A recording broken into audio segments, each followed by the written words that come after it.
Success Insight shares the stories of the people with passion and drive who make things happen in the world. Here's your host, Howard Fox. Hello, everyone, and welcome back to another episode of the Outdoor Adventure Series on the Success Insight Podcast. The Outdoor Adventure Series celebrates individuals and families, businesses, and organizations that seek out and promote the exploration of the great outdoors. Our guest today is Rick Saez. Rick is an adventurer, author, an accomplished photographer, and a podcaster, and he is the host of the Outdoor Biz Podcast. Rick is committed to helping as many people as possible learn about, enjoy, and get energized by outdoor and adventure travel experiences. Rick, welcome to the Outdoor Adventure Series on the Success Insight Podcast. Thanks, Howard. It's great to be here. It's going to be fun.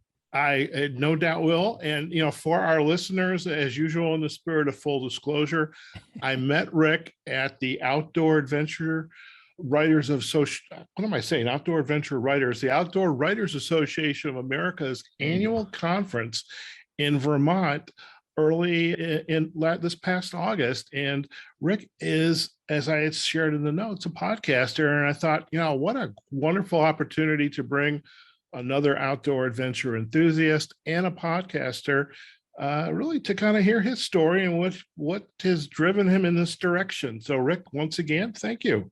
Yeah, thank you. I'm excited. That was a great conference, man. I don't know what you got out of it, but I got a ton out of it. I got a lot. And I guess the question for you, that I want to ask is, was this your first conference for the Outdoor Writers Association of America? Yeah. First time. Wow. And, this was mine as well. I had just joined it early. Actually, it was early this year. Oh my God. Time just flies so quickly. What brought you to the OWAA? What brought you to them? Well, I know Ches Chesick, the executive director, from his days in adventure travel. He was with the Adventure Travel Trade Association, but I think maybe when I was with Eagle Creek, but maybe it was after that. Anyway, he was connected to that. So our adventure travel connection connected us, and then he saw me as the podcaster. I'm not a media guy. I just stumbled on the podcasting thing, and he said, "Hey, he knew my outdoor background and said, why don't you join this?" So I joined. I think I've been a member a couple of years, and it's just I've gone to a couple of their webinars they have, and just learned so much from so many of those people, because I need all the help I can get on the media side of this, the promotional, all that stuff. I'm a sales guy. I don't know media, so it's great. I found them through actually a publicist that I work with, and she sends me her book authors. Oh. And she had said, you really ought to check these guys out. And I was just really fortunate to be able to, pursue this, meet Ches and learn more about it, and to attend the conference. And so you've got 2 years on me, so I got to catch up with you at some point. Yeah.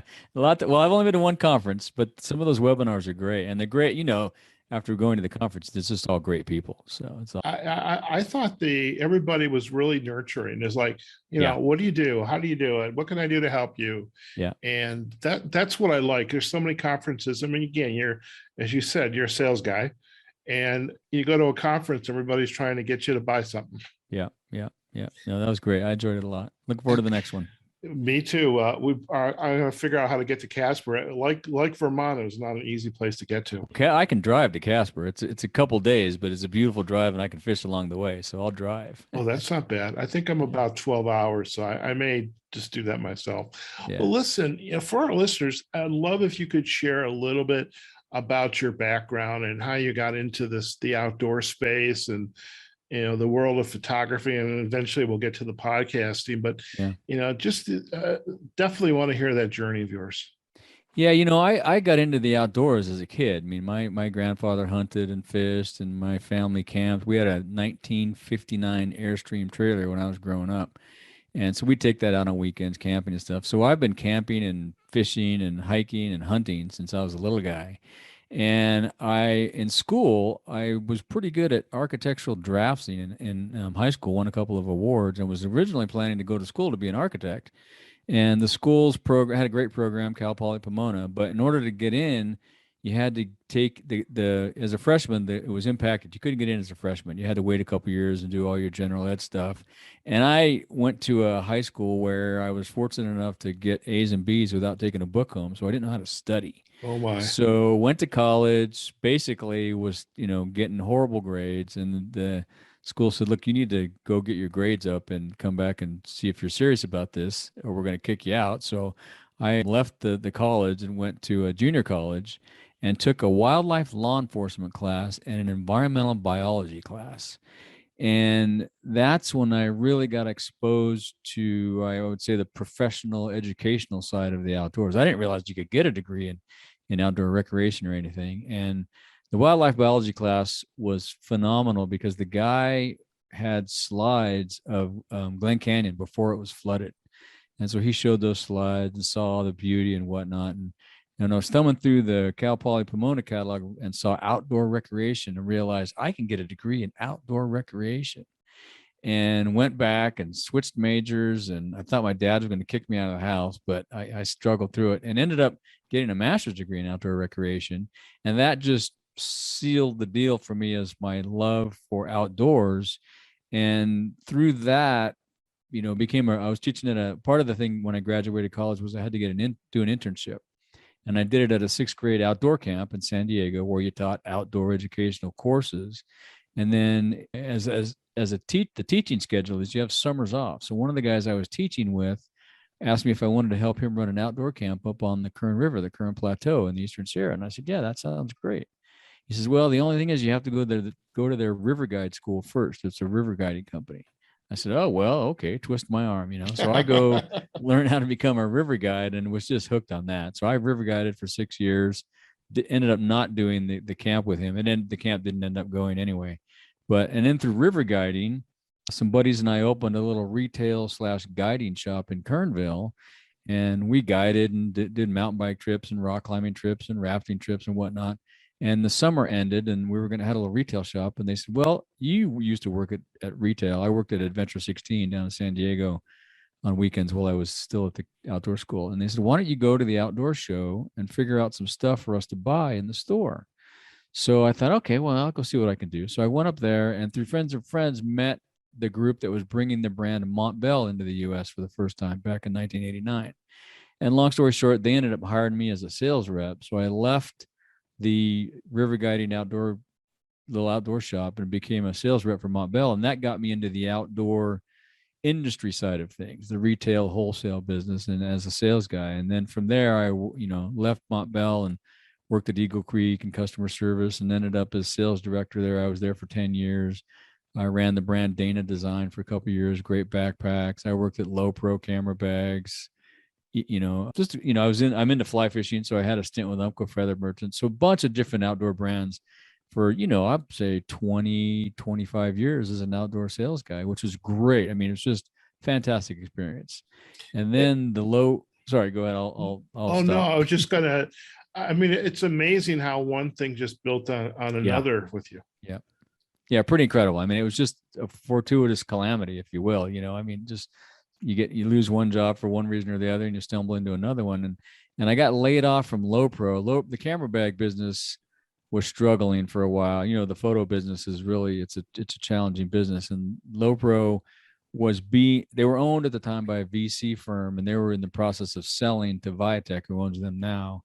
And there was a lot of consolidation and layoffs. And I was caught, not the last round of layoffs, but one of the later rounds of layoffs. And I was over 50 years old and I saw this coming. So I'd been, throwing up my resume and not getting any luck and thinking, man, over 50, I may never work again. What the heck am I going to do? So I've lived off and on here in Bishop, California. So I moved back to Bishop, got a job with a buddy of mine who had a little consulting firm and we did some product design work for some brands.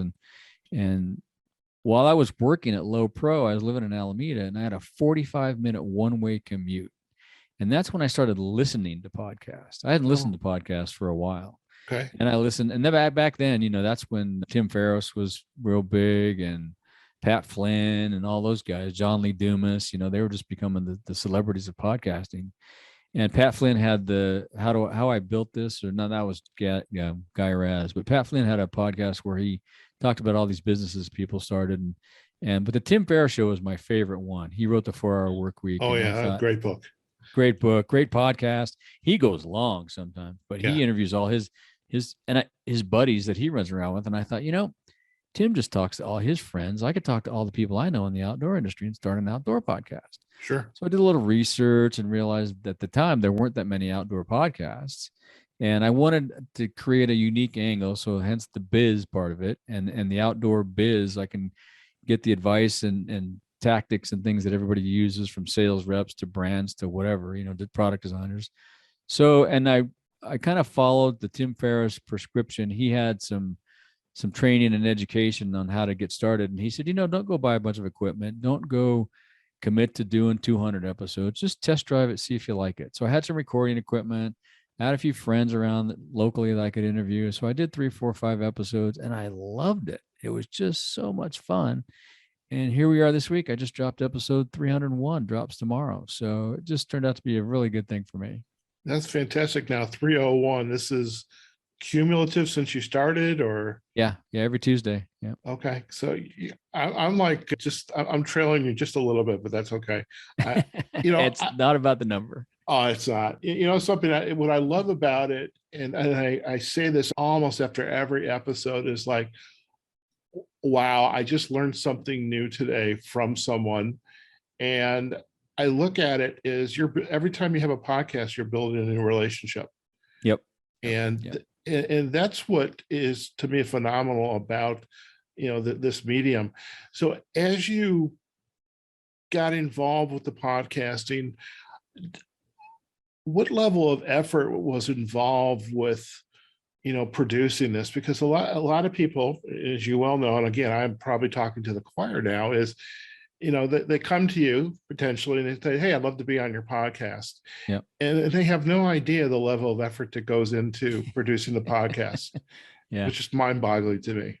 Yeah. Yeah. So what was that a surprise to you? It's just everything that went into producing an episode? I thought it was relatively simple. And I think because I had so much experience editing and producing photos and things, right? So, and I have obviously used Adobe Photoshop and InDesign and all those things. So Adobe Audition fit right in there. But the first few episodes I did were in GarageBand. And it just seemed, the workflow is, you get the content, like you capture the photo, and then you have to do a lot of things to the photo to make it saleable.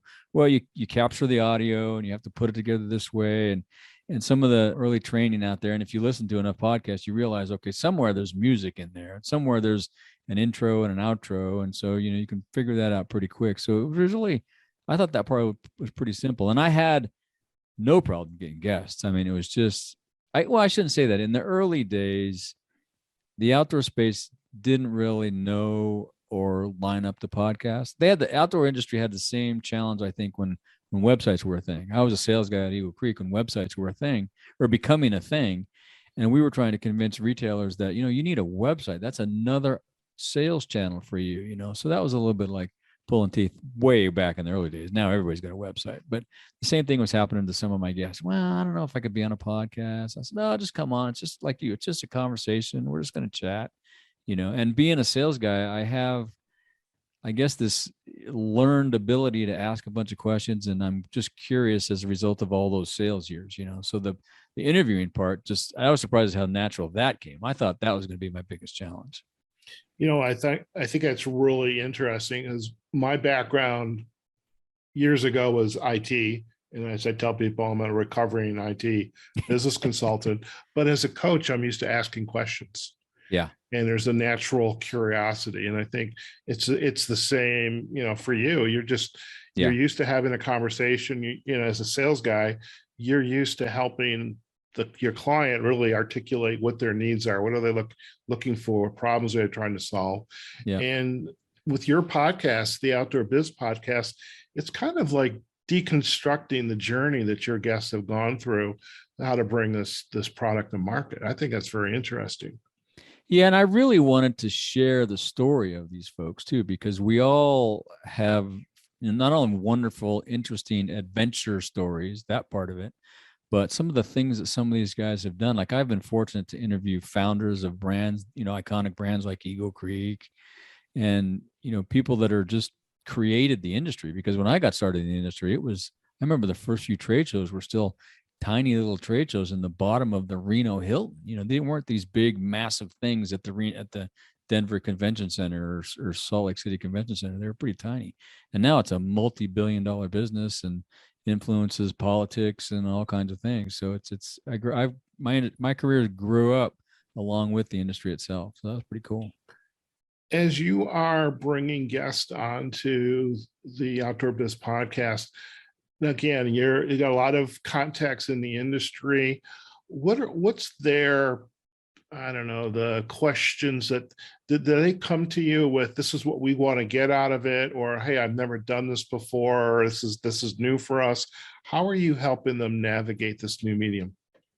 Yeah, it's all over the boards. The first thing is, I ask them about their outdoor, how they got into the outdoor. I find that fascinating. How'd you fall in love with the outdoors? Tell us about your first outdoor experience. I interviewed Nick Sargent from Snow Sports Industries of America last week, and I asked him, being a snow sports guy, I said, so tell us about your first time on skis. What was that like? And how about your most recent time on skis? So it's a lot of outdoor questions about how they fell in love with the outdoors. And then we get into the business part of it and tell us what you do and how you do and why you do it. And then I kind of follow the Tim Ferriss wrap up. I'm really an avid reader, so I like to know what everybody's reading. Helps me add to my book list. And then I love gear. Being a gear, I think all of us in the outdoor space are gear junkies. So I just love to know their favorite piece of gear under $100, because that puts a little pressure on them. That's a pretty tricky question to answer. But so yeah, it's just a curiosity thing, and just trying to find out their story and share. Because really, even though the podcast got started, for me, I didn't have anything to do, wonder what I was going to do. It's really about sharing all these great stories that, we go to this trade show a couple times a year, and I got to tell you, Howard, it's like a high school reunion now. I mean, I've been doing it for 30 years and I've grown up with these people. So you walk the aisles, you can't get down an aisle to your next appointment without stopping 5 or 6 times to say hi to somebody, quick hug, I got to go. And some of the stories that are told in those aisles, especially after 3 o'clock when the beers come out, they may never get shared again, and that's really the catalyst for the show. Is I want to share those stories with the world. And so that's what I aim to do. When we were at the conference, you had your gear bag and you pulled out your Zoom H6. And by the way, I have my Zoom H6 right on my desk. Nice. And actually, I have to thank you, by the way, Rick. I got to thank you. I have been recording directly to my PC on Zoom, and I have decided, I'm going to go back to recording on the H6. So I've got really good quality sound. Now I'm working through the logistics of how do I get my guests to record directly onto their computer, as opposed to me recording, via Zoom. Yep. That's my little over the holidays. Okay, let me figure out the logistics of that one. Yeah. But the idea is you had your gear bag, and I'm thinking as you're talking about these conventions that have grown up, they're getting larger. You're walking down the aisles. Are you doing any interviews like on location in the moment with your guests? I'm not doing enough. I think I've actually only done a handful of them. It's a really busy show, and most people are there to do business. So I want to be mindful of that. I don't want to steal time away. They're all off and running, and I think they get hit by enough media folks, and I know everybody well enough that I can go back and we can hop on a phone call and I get good audio and good quality video. But I've done a few. I did a 6-person conversation in a bar a couple of shows ago, which was pretty challenging audio wise and interesting. Turned out pretty good, but it's just, I try not to do that, but I have done it. Yeah. Okay. I noticed in your show notes, you've done a lot of traveling overseas, Antarctica, what was it, Karnali River, Nepal, Caucasus. And first of all, there's a little envy going on, Rick. So again, full disclosure. Yeah, I mean, I'm pretty lucky. Lucky. Oh my God. But I'm thinking if you have equipment like, the H6 and you got a couple of mics, you could literally take and interview someone anywhere in the world. Yeah. And I'm thinking that in itself is a great opportunity, if not for you or myself, but for someone else, is just take this equipment, and because you never know when the opportunity is going to come to interview someone. Yeah, I take any opportunity I can to go record outside. If there's an opportunity if someone's passing through, or I'm going to be in an area, like at that convention, Mandela interviewed me down by the stream one afternoon. So I try to use that opportunity as much as I can, but I still don't do it enough. And one of the original visions for the show was to find enough or the right sponsors to be on the road. I don't know if you remember in California years ago, there was this Huell Hauser had this outdoor show where he came on once a week, and he'd be up and down California somewhere interviewing somebody at some place. And matter of fact, the guy I worked with at Eagle Creek for 10 years, Tim McGuire, sales buddy of mine, we worked at A16 together and then Eagle Creek together. He calls me the Huell Hauser of the outdoors. So that was one of the visions, was to be able to find enough sponsors to do this on the road, go interview them in their environment, whether it be in the, down by the river where they're getting ready to put in and go on a whitewater raft trip, or a climbing adventure, or in their factory, whatever it might be. So that's still kind of one of the things that I aspire to. But yeah, it's like I need to do a lot more of that. Funny story there, though. The first interview I did outside, I completely botched. It was with Jim Thompson, one of the founders of I'm drawing a blank on, I can't believe Backcountry Wilderness Experience. Jim and his brother Greg. And he's a big, always been a big hero of mine, good friend of mine. And I got a couple of lav mics, and I got my H4. We're down by this stream, have a couple of beers open. We're talking. I can see everything moving on the H4, but I can't hear it in my headset. I thought, well, the needle's moving. It's got to be working, right? The light was red and all that stuff. So we sit there and talk for, I don't know, hour maybe. I get back and I got nothing. And I had to go to him and say, Jim, I hate to tell you this, but man, I got zero. It was just so embarrassing. But it couldn't happen to a better guy. He was totally understanding. We redid it and got it. But, you got to be careful when you're working with all this stuff, as you know. Oh my. And, you just brought back a similar story. I used to have a radio show for a short time, and it's cool. It was like, it wasn't as cool as it sounds, but I had this guy, CEO of this organization down in Southern California, and the people that were producing the episode, something happened on their end. And so I actually had to go back to this guy and say, something happened. I'd like, would you mind doing this again? And he was all over it. In fact, the second interview was much better. But it brings up this point, though, is that, even here, I'm in the comfort of my home. You're in the comfort, at least you've got great sound. So I'm assuming you're in your studio at home. You have to plan and have these redundancies, because you never know when something's going to happen. Yeah, you do. You have to have backup. Yep. You never know. And you never know too, when Bishop here, sometimes the power goes out. I've been midstream and the wind, they shut the power off for some reason. The wind's blowing, or it's fire danger or whatever. So you got to cover yourself. What do you do when something like that happens? Well, I have to wait till the power comes back on to do anything, because I can't even make a phone call. So, they lock it all up. So all I have is my phone. I don't have a landline or anything. Okay. Here. So yeah. Wow. And I that's one of the things that I talk about in my pre-interview speech, right? Hey, by the way, just so you know, I'm in Bishop, and if something goes down, I'll call you eventually. That makes sense. When I was starting the podcast, I was still back in Chicago, because I've only been in Vegas for about a year and a half. And I lived on Michigan Avenue, and you would get ambulances and fire trucks and police cars going up and down the street. Yeah. And sometimes it almost seemed like, Rick, it would only happen when I was getting ready to record. Yep. And after a while, I used to say, something, this is a feature of the podcast. That's right. Yep. Enjoy it, folks. This is live. That's what it's all about. Yeah. When your listeners are, they're on their drive, they're going somewhere, they've got 20 minutes, 30 minutes, an hour. Who are those individuals? Are they folks who are also outdoor enthusiasts? What give a feel for what, who they are, the ages, the genders, etc.? Yeah. It's everybody from brand founders like Jim Thompson. I worked at Eagle Creek for 10 years. I interviewed Steve Barker, and the founder of Eagle Creek. Doug Robinson is a really famous, renowned ski guide and climbing guide here in the Eastern Sierra. I worked with Doug way back in the day at Montbell. He and I are really good friends. I've interviewed him. He was on a sat phone in Wyoming. And I didn't think it was going to work because the sat, how sat phones are a little sketchy, satellite phones, and it was perfect. We talked for an hour and a half.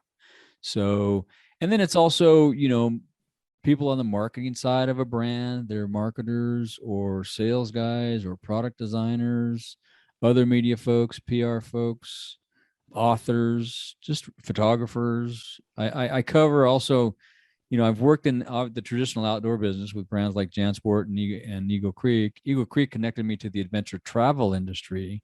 So that's how I can get people from Sobeck and mountain travel and all these other places. And then I also am an avid fly fisherman. So I worked with Umpqua for a bit as a sales marketing guy. So I get into the fly fishing world.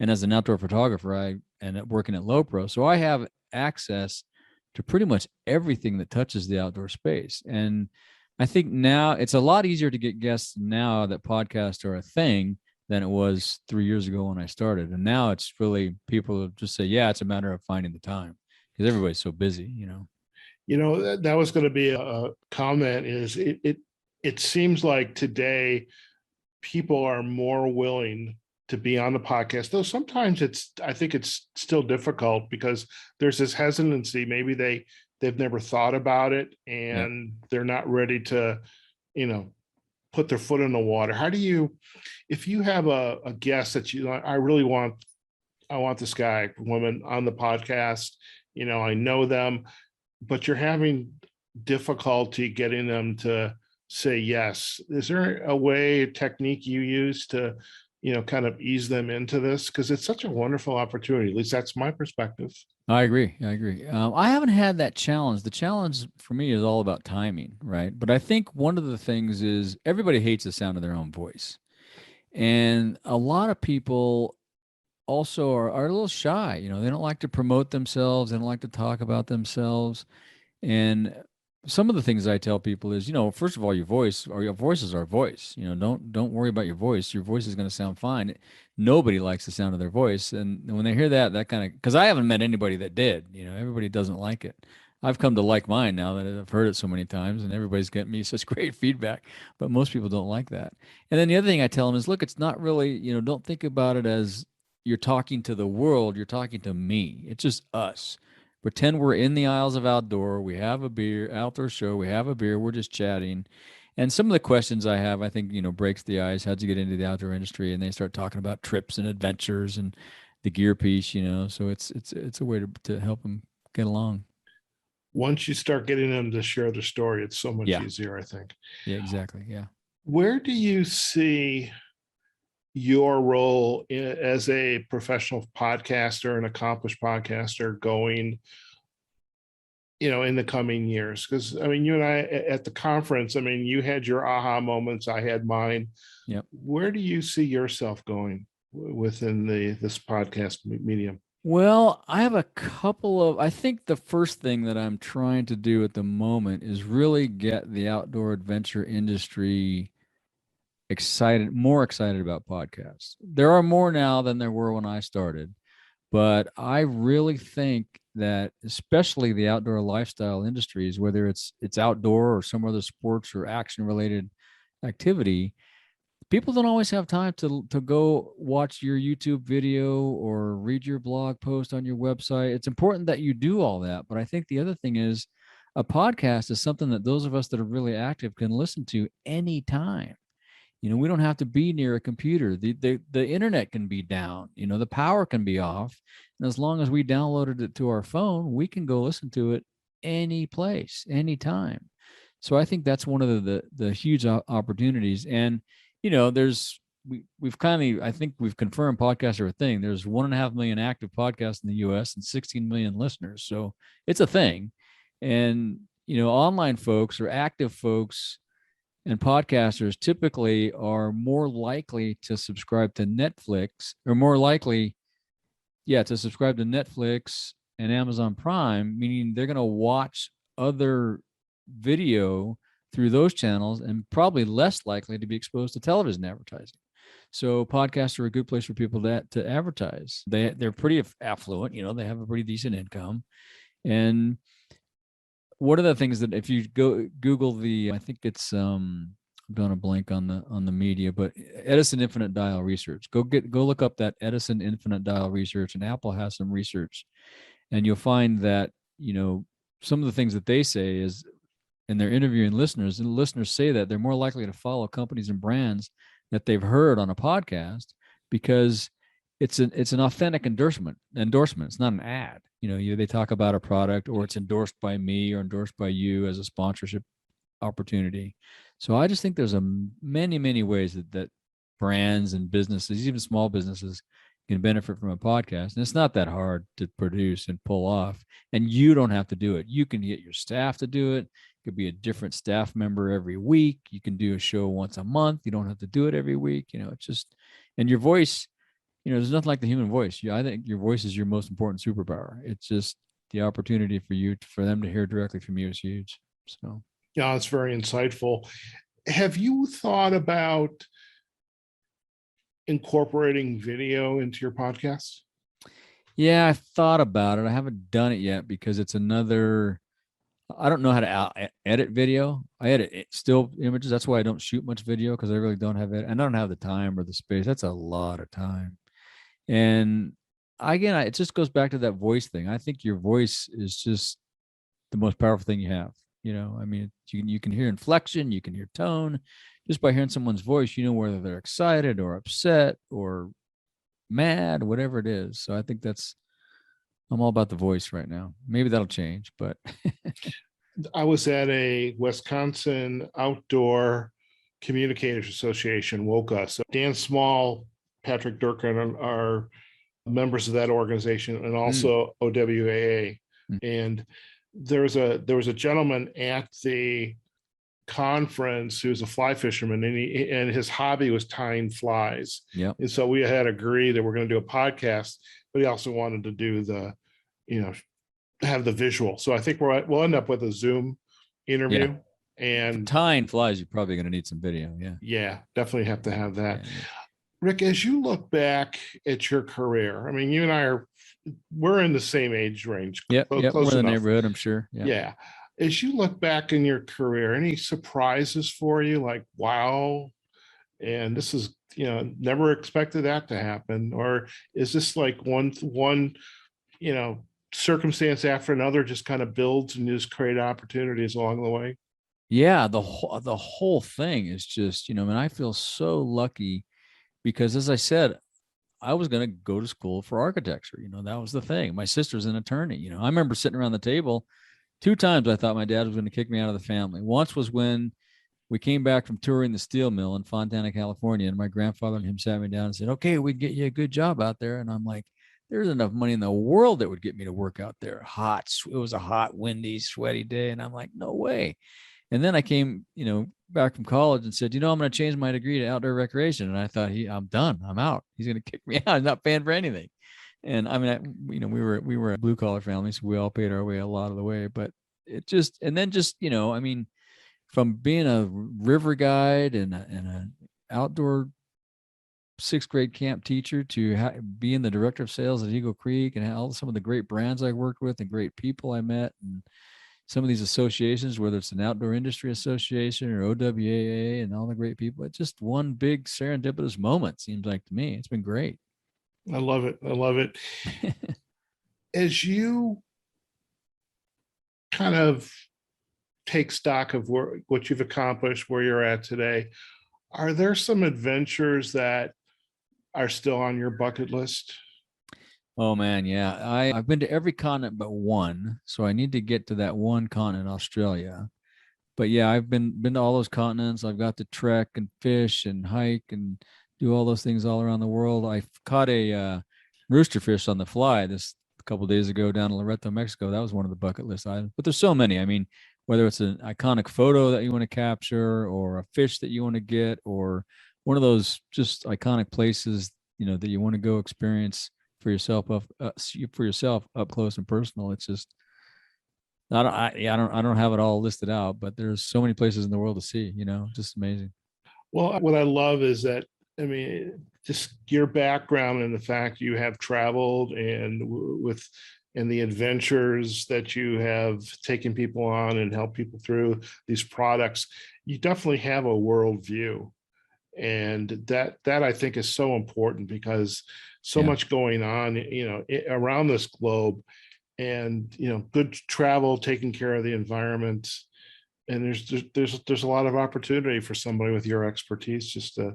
Well, thank you. And seeing how other people live too is pretty eye-opening. You go to, the Serengeti in Africa and see how some of those folks live, or Kathmandu, and, it's the Caucasus Mountains. I mean, we were over there on the border of Russia, and we went to this one place where there was a Russian outpost with guards and guns, and those guys just lived in these huts. It's just like, it's incredible to see how people live. So yeah, it's a small world, really, when you think of it. Yes, definitely.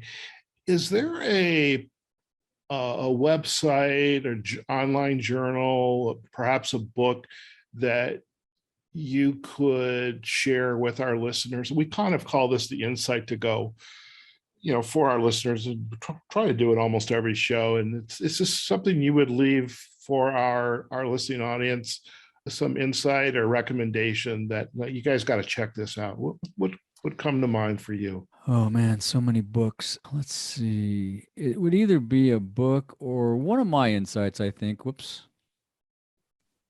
One of my insights is really, I think, I don't think you can go wrong with any adventure book. I don't really have any specific books. Some of my favorites were, by the usual writers that we all know, the outdoor guys. But the thing that I think has gotten me through a lot of crazy situations, scary situations, is something I learned in sports. I was a baseball, football player, and we're all going to make mistakes. We all are going to screw up a job. We're going to blow an interview. We're going to do something. And sometimes it's going to be a bigger deal than other times. But what you really have to do is, you made the mistake. That's water under the bridge. Forget about it. Pick yourself up, dust yourself off, put your glove back on, and get back in the game. Because then the ball's coming to you again. Make sure you don't drop it this time, So that's my insight to go, I think. I love it. By the way, have you watched Ted Lasso? I haven't. Oh man, you got to check it out. I'll check it out. It'll be, you could stream two seasons in a week and on Apple. Oh, cool. And it's free. But I actually rewatching it, but there was a quote in one of the episodes, is be a goldfish, because goldfish don't have a memory. Yeah, there you go. Exactly. Yeah, exactly. So yeah. Thank you, Ted Lasso. Well, listen, I like it. Yeah. So Rick, if our listeners would like to learn more about you and your work, and just everything from the podcasting, the photography, where's the best places for them to go? The best place to find me is ricksaez.com. That's where all my, you go to ricksaez.com/listen. That's where my podcast lives. It's on all the podcast places too, Apple, everywhere. Sure. And then you can go to ricksaez.com/look, and that's where all my photos are. And then ricksaez.com/learn is where some of my coaching stuff doesn't quite live yet, but we're still working on that part. I just redid this website, but that's where you can get involved with me. And I coach people on podcasting. I still help people get a product design if they have an idea, or help them through do some consulting with some brands and stuff. So I do a lot of that stuff. But yeah, that's where everything is. And then all the socials, it's either Rick Saez or the Outdoor Biz Podcast, and all the socials.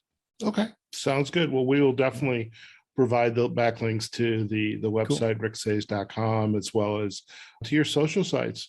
Rick, it's been a pleasure to get to know you further. I was literally looking forward to meeting you and attending your workshop at the OWAA conference, and it was a great workshop. And I'm looking forward to seeing you up in Casper this coming May. Yeah, we'll get together in Casper again. That'll be fun. You got it. And thank you, Howard. I appreciate it. Fantastic. Well, we will definitely look forward to sharing this episode with our audience. And between the two of us, we're going to get people even more excited about podcasts. Excellent. We'll do it. I love it. All right.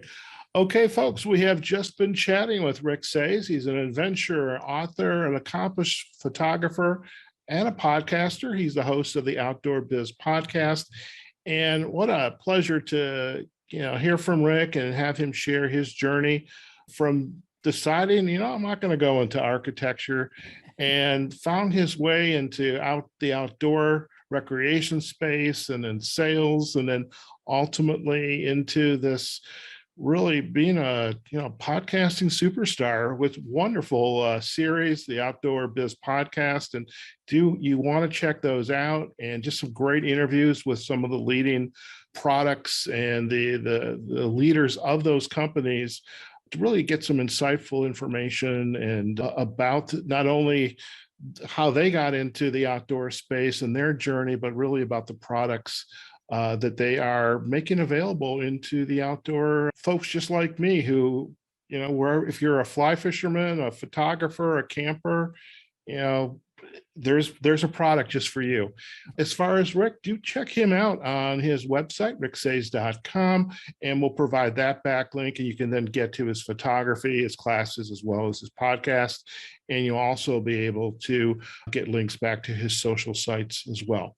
Okay, folks, wherever you are, whatever you're doing, do go out there, have a phenomenal day. Do remember to check us out on successinsightpodcast.com. You can also find us on Facebook and LinkedIn, as well as the podcasting platforms, Apple Podcasts, Google Podcasts, Amazon Music, Spotify, and especially Spotify, where we have our Outdoor Adventure Series playlist. Okay, folks, take care of yourselves. The holidays are coming up, so be safe, have fun, take care of your families, the community, and we will see you on another episode of the Outdoor Adventure Series on the Success Insight Podcast. Take care now. Success Insight is a production of Fox Coaching and First Story Strategies. Find us online, successinsightpodcast.com.